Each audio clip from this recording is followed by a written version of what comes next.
Hi friends, welcome to Janita Blog. So இன்னைக்கு ஒரு சூப்பரான சாங் பார்க்க போறோம். தேவ கிருபை என்றும் உள்ளது, அவர் கிருபை என்றும் உள்ளது, அவரை போற்றி துதித்து பாடி அல்லேலூயா என்றார் பறிப்போம். அவரை போற்றி துதித்து பாடி அல்லேலூயா என்றார் பறிப்போம்.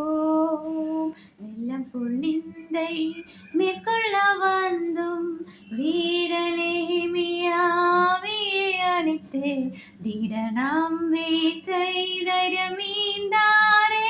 அவர் கிருபை என்றும் உள்ளது, திடநம்பிக்கை தைரியமீந்தாரே. அவர் கிருபை என்றும் உள்ளது, அவர் கிருபை என்றும் உள்ளது. Have a nice day. Thank you.